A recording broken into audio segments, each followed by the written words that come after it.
নমস্কার। যুক্তি তর্ক সঙ্গে অর্কয়ে আপনাদের স্বাগত। আপনাদের সঙ্গে আমি অর্কপ্রভ সরকার।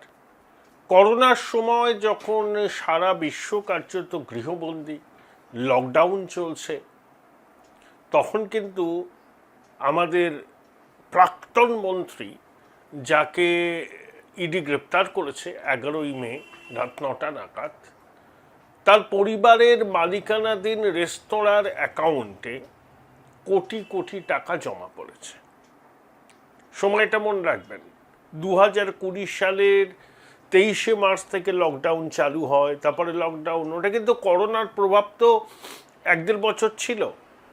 করোনা যখন পিকে, যখন মানুষের কাজ চলে যাচ্ছে, অনিশ্চিত ভবিষ্যৎ, ভ্যাকসিন নিয়ে পরীক্ষা নিরীক্ষা চলছে, দিদিমণি রাস্তায় গোল কেটে কেটে সব বোঝাচ্ছেন, ওই সময়টায় প্রাক্তন মন্ত্রী সুজিত বসুর পারিবারিক যে রেস্তোরাঁর ব্যবসা, সেই রেস্তোরাঁগুলোর যে অ্যাকাউন্ট আছে সেখানে কোটি কোটি টাকা জমা পড়েছে। ইডি বলছে, উৎস অজ্ঞাত। মানে ওই যে 150 জন যাকে বেআইনিভাবে সুজিত বসু চাকরি পাড়িয়ে দিয়েছিলেন দক্ষিণ দমদম পুরসভায়, তাদের কাছ থেকে প্রাপ্ত অর্থ এইভাবে অ্যাকাউন্টে ঢোকানো হয়েছিল। 2, ফ্ল্যাটের বিনিময়ে চাকরি পেয়েছেন, জমির বিনিময়ে চাকরি পেয়েছেন। ওই যে লালু একটা স্ক্যাম করেছেন না বিহারে রেলমন্ত্রী থাকাকালীন, যে জমি দিয়ে দাও, রেলের চাকরি নাও, ল্যান্ড ফর জব। এখানেও তেমনি ফ্ল্যাট ফর জব হয়েছে। 3, বিবেক ঢান্ডানিয়া, যিনি লেকটাউন এবং তারাতলা অঞ্চলের একজন বড় ব্যবসায়ী, প্রতি মাসে নিয়ম করে সুজিত বসুর পুত্র এবং কন্যার অ্যাকাউন্টে কোটি কোটি টাকা দিতেন। কেন দিতেন? কিসের জন্য দিতেন? এইগুলো ইডি খতিয়ে দেখেছে। দেখুন, 2024 সালের 12ই জানুয়ারি লোকসভা নির্বাচনের মাস চারেক আগে ইডি হানা দিয়েছিল সুজিত বসুর লেকটাউনের বাড়িতে, মানে শ্রীভূমির বাড়িতে, তার রেস্তোরাঁ ইত্যাদি। তারপরে আবার বিধানসভা নির্বাচন রেখে হানা দেয়, বেশ কয়েকবার তলব করেছিল। ইডির তলবে তিনি গিয়েছিলেন, সময় চেয়েছিলেন, নির্বাচনের আগে ইডি সময় দিয়েছিল।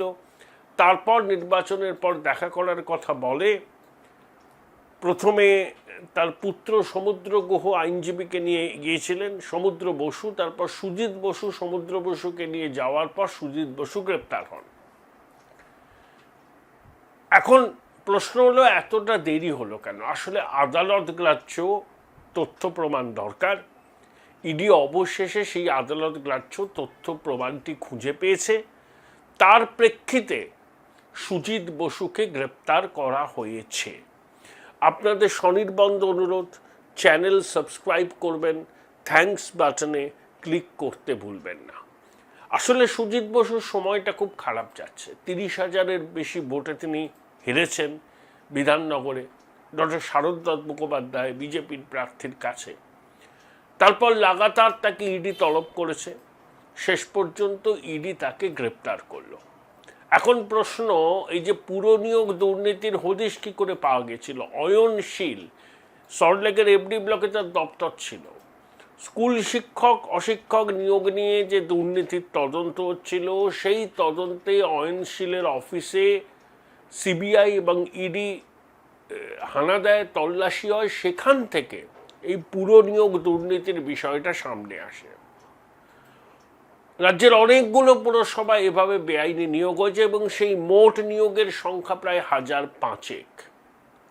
প্রাক্তন খাদ্যমন্ত্রী, বর্তমানে মধ্যমগ্রামের বিধায়ক রথিন ঘোষকেও কয়েকবার তলব করেছে ইডি, একবারও তিনি ইডির তলবে সাড়া দেননি। আমার ধারণা, তদন্তে অসহযোগিতার জন্য রথিন ঘোষকে গ্রেপ্তার করা হবে। সুজিত বাবু তাও কোঅপারেট করেছিলেন, কিন্তু ইডির দপ্তরে হাজিরা দিয়েছিলেন, সময় চেয়ে নিয়েছিলেন। রথিন ঘোষ এত বড় মাতব্বর যে বারবার কেন্দ্রীয় তদন্তকারী সংস্থা তলব করা সত্ত্বেও তিনি একবারও সিজিও কমপ্লেক্স মুখ হননি। এটা তদন্তে অসহযোগিতা ছাড়া আর কিছু নয়। সুজিতবাবু সহযোগিতা করেছেন, সময় চেয়েছেন, কারণ নির্বাচন ছিল, এজেন্সি তাকে সময় দিয়েছে, কিন্তু রথীন ঘোষ একবারের জন্য সিজিও কমপ্লেক্স মুখ হননি, তাকে বারবার তলব করা হয়েছে। আমার ধারণা সুজিতের উইকেটটা তো পড়ল, এ তো পহলা ঝাঁকি হ্যায়, কাশী মথুরা বাকি হ্যায়। ৫,০০০ জনকে বেআইনিভাবে নিয়োগ করা হয়েছে বিভিন্ন পুরসভায় বিভিন্ন পদে। দক্ষিণ দমদম মিউনিসিপ্যালিটি কেন, পশ্চিমবঙ্গে এমন কোনো মিউনিসিপ্যালিটি নেই যেখানে এই ধরনের নিয়োগ হয়নি, এবং নিয়োগ হয়েছে উৎকোচের বিনিময়ে কয়েক হাজার কোটি টাকার স্ক্যান্ডাল। সেখানে অয়নশীল তো দালাল, সুজিত ধরুন, আরও যারা ধরুন তারা আছে, এবং তারপরে সুজিত করে দিলেন, নিয়োগ করে দিলেন, ক্যামাক্সিডের ফেরেব বাসটা বকরা চাইবে না? এটা হতে পারে? বকরা যেখানে যাওয়ার সেখানে ঠিক পৌঁছে গেছে, কারণ এগুলো হচ্ছে সংগঠিত অপরাধ, খুব পরিকল্পনা করে করা হয়েছে, ওয়েমার শিট বিকৃত করে নানাভাবে, যেভাবে যেভাবে দুর্বৃত্তরা কাজ করে, তৃণমূলী দুর্বৃত্তরা এই কাজটাই করেছে, এবং এটা একটা সংগঠিত অপরাধ চক্র। গরু পাচার যেমন সংগঠিত অপরাধ চক্র, কয়লা পাচার, বালি পাচারের মতো পুরনিয়োগ দুর্নীতিও সংগঠিত অপরাধ চক্র। শিক্ষক অশিক্ষক নিয়োগ দুর্নীতির সঙ্গেও ওই পুরনিয়োগ দুর্নীতির কিন্তু মিল আছে, এবং তদন্তকারী সংস্থা খতিয়ে দেখছে যোগসূত্র। আলটিমেটলি সব পদ এসে মিলে গেল শেষে তোমারও দুটি নয়নে, ওই রকমই ব্যাপার। এক জায়গায় ক্যামাক্সিডে পেরেব বাসটা পিরামিডের চূড়োয় বসে আছে, এবং তারা আমচা চামচা বেলচা সাঙ্গপাঙ্গরা এই লুটতরাজটা করেছে, এবং ঠিক সময়ে বকরা পৌঁছে গেছে ফেরেববাজের কাছে। এটাই তো চক্র। সুজিত বসু একা ১৫০ জনকে চাকরি দিয়ে দিলেন, কেউ জানলো না ক্যামাক্সিডে পেরেব বাসটা আঙুল চুষবে, তা তো হয় না। ও সমস্ত কিছুতে ইনভলভ, একটা দুর্বৃত্ত, ডাকাত দলের নেতা, খুব বড় বড় কথা বলছে এখন। তদন্ত এখন ঠিকঠাক এগোচ্ছে, গতিপ্রাপ্ত হচ্ছে। প্রধানমন্ত্রী বলেছেন না, কোনো দুর্বৃত্তকে রেয়াত করা হবে না, আইন অনুযায়ী ব্যবস্থা নেওয়া হবে। সুজিত বসুর গ্রেপ্তারির মধ্যে দিয়ে প্রথম উইকেটটা পড়ল, এরপর কিন্তু লাইন লেগে যাবে, অনেক রথী মহারথী আছে, এবং প্রত্যেকটা দুর্নীতি একটার সঙ্গে একটা যুক্ত, আপনি আলাদা করে করতে পারবেন না। কারণ চুরি ডাকাতির সাম্রাজ্য যারা প্রতিষ্ঠিত করে, সব কিছুর সঙ্গে যারা যোগসূত্র রাখে, যেখান থেকে মাল কামানোর গন্ধ পাবে সেখানে তারা ঝাঁপ দেবে।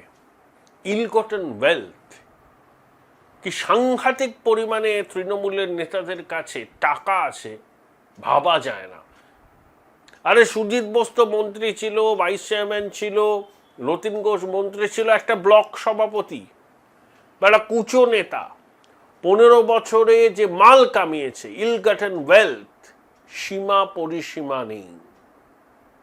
Join Runux Institute of Hotel Management, New Town, offering guaranteed global placement in hotel, hospitality, aviation, hospital and culinary management. সীমা পরিসীমা নেই, কারণ